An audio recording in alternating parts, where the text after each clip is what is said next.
नमस्कार दोस्तों। मेरे पीछे आप कुछ नंबर्स देख रहे हैं और कुछ नेताओं की तस्वीरें देख रहे हैं।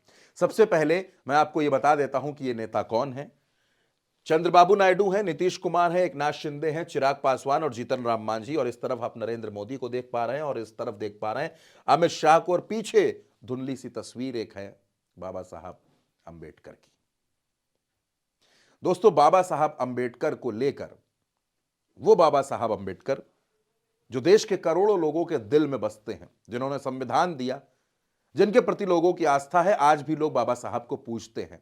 उनको लेकर अमित शाह ने जो बयान दिया, जिस तरीके का स्टेटमेंट दिया, उसके बाद से लेकर लगातार अब तक विपक्ष का प्रदर्शन जारी है। और ऐसे में विपक्ष ये सवाल पूछ रहा है, अरविंद केजरीवाल की चिट्ठी ये सवाल पूछती है कि नीतीश और नायडू आखिर कब इस मसले पर बोलेंगे। ये तमाम नेता खामोश हैं, और ये सिर्फ बाबा साहब के अपमान पर खामोश हैं ऐसा नहीं है, ये खामोश हैं अमित शाह के प्रकरण पर भी। अमित शाह के बचाव में कोई स्टेटमेंट इनकी तरफ से नहीं आ रहा, कुछ नहीं बोल रहे। अमित शाह ने सही बोला, गलत बोला, बयान को तोड़ा गया, मरोड़ा गया, क्या हुआ, इस तमाम मसले पर इन नेताओं की चुप्पी है, कोई नहीं बोल रहा। लेकिन ये एनडीए के महत्वपूर्ण घटक दल हैं। दोस्तों, एनडीए में नरेंद्र मोदी की सरकार में कई और घटक दल भी हैं। जनसेना है, जिसके नेता पवन कल्याण हैं, जेडीएस है, अजीत पवार की पार्टी है, अनुप्रिया पटेल हैं, जयंत चौधरी हैं, तमाम नेता हैं। लेकिन ये वो मजबूत लोग हैं जिनके कंधों पर नरेंद्र मोदी की सरकार टिकी हुई है। अब मैं आपसे इन तमाम नेताओं के बारे में बात करूंगा। दोस्तों, चंद्रबाबू नायडू हैं, इनके 16 सांसदों के समर्थन से नरेंद्र मोदी की सरकार चल रही है। चंद्रबाबू नायडू इस मसले पर पूरी तरीके से खामोश हैं, वो कुछ नहीं बोल रहे। चंद्रबाबू नायडू की असली लड़ाई बजट की थी, उनको एक बड़ा बजट मिला, और अब लोग कहते हैं कि फरवरी में जब बड़ा बजट आएगा, सरकार का मुख्य बजट आएगा, तो उससे इनको बड़ी उम्मीदें हैं, क्योंकि इनको आश्वासन मिले हैं कि आपके राज्य के लिए बहुत बेहतर काम सरकार करने वाली है। नीतीश कुमार हैं, इनको तो आप जानते हैं, हर कोई जानता है, पलटने में माहिर हैं। इनके राज्य में चुनाव होना है, और इनके सामने, अच्छा, चंद्रबाबू नायडू के सामने भी एक चुनौती और है दोस्तों। राज्य में 29 विधानसभा सीटें ऐसी हैं जो एससी रिजर्व्ड हैं, और 16% यहां पर दलित वोटर्स हैं। आप कंफ्यूज ना हो, ये 16 सीटें हैं इनकी, और यहां पर 16% दलित वोटर्स भी हैं। अब अगर चंद्रबाबू नायडू नरेंद्र मोदी की सरकार के साथ टिके रहते हैं, तो इनका दलित वोटर्स इनसे नाराज होता है, इनका साथ छोड़ सकता है, क्योंकि वक्फ बोर्ड बिल को लेकर पहले से ही बड़ी नाराजगी है, मुस्लिम वोटर्स नाराज हैं, और अब अगर दलित भी नाराज हो गए तो ये क्या करेंगे। और दूसरी सबसे बड़ी बात दोस्तों, नीतीश कुमार, बिहार में 21% दलित वोटर्स हैं, और अगले साल बिहार में विधानसभा का चुनाव होना है।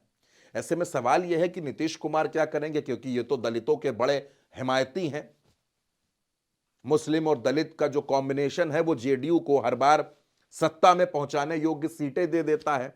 और जब बात बिहार की हो रही है, नीतीश कुमार की हो रही है, तो बात यहां करनी जरूरी है चिराग पासवान की भी।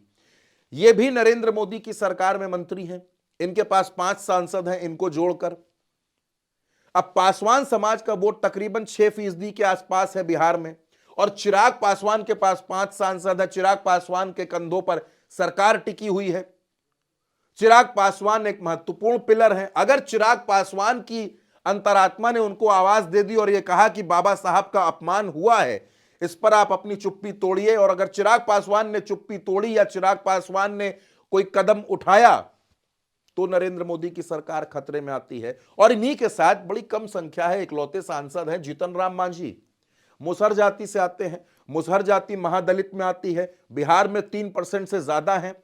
अगर जीतन राम मांझी अलग हो जाते हैं, ये बिहार के मुख्यमंत्री भी रह चुके हैं, अगर जीतन राम मांझी बाबा साहब के अपमान पर अपनी चुप्पी तोड़ेंगे, अगर जीतन राम मांझी कोई बयान देंगे और ये कहेंगे कि गलत हुआ, और जीतन राम मांझी एनडीए से अलग हो जाएंगे, तो भी नरेंद्र मोदी की सरकार पर खतरा आता है। और सबसे आखिर में दोस्तों, जो आजकल सबसे ज्यादा नाराज हैं, एकनाथ शिंदे।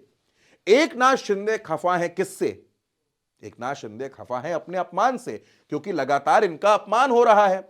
मुख्यमंत्री ये बनाए नहीं गए, उस कुर्सी से हटा दिए गए, डिप्टी सीएम बने लेकिन गृह विभाग नहीं मिला, लोक निर्माण विभाग, शहरी आवास विकास विभाग, राजस्व विभाग, इन तमाम विभागों को लेकर झगड़ा लगातार जारी है, और एकनाथ शिंदे लगातार अपमानित हो रहे हैं।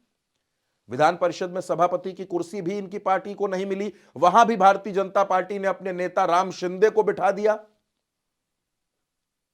ऐसे में सवाल है कि एकनाथ शिंदे आखिर कब तक इनके साथ सांसद समर्थन देते रहेंगे नरेंद्र मोदी की सरकार को। और महाराष्ट्र में जो दलित वोटर्स हैं उनको क्या जवाब देंगे। महाराष्ट्र में एक और नेता है रामदास अठावले। रामदास अठावले भी नरेंद्र मोदी की सरकार में मंत्री हैं, वो भी दलितों की बड़ी रहनुमाई करते हैं, बड़े नेता हैं। अब इस मसले पर वो क्या बोलेंगे। तो दोस्तों, जब इन तमाम आंकड़े को आप जोड़ लेते हैं तो नरेंद्र मोदी के पास अभी जो नंबर है, भारतीय जनता पार्टी के पास 240, लेकिन एनडीए के पास जो नंबर है वो है 293 का दोस्तों। और इस 293 में अगर आप इस आंकड़े को जोड़ लेंगे तो यह आंकड़ा होता है 41।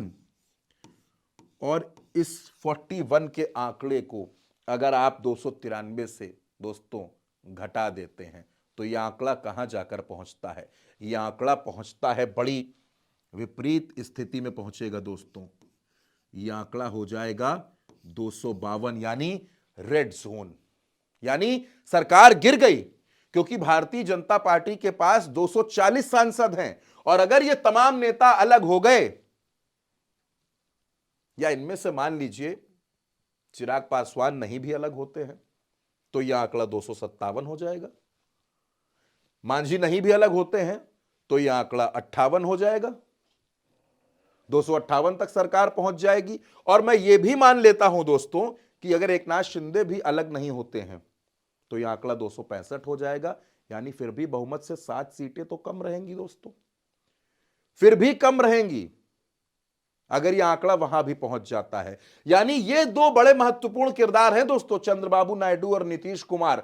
और इन्हीं को चिट्ठी लिखी है अरविंद केजरीवाल ने। लेकिन जब बात दलितों की आएगी, जब बात दलित सम्मान की आएगी, जब बात संविधान की आएगी, जब बात बाबा साहब भीमराव अंबेडकर की आएगी, तो सवाल चिराग से भी होंगे, सवाल जीतन राम मांझी से भी होंगे, और सवाल तमाम नेताओं से होंगे।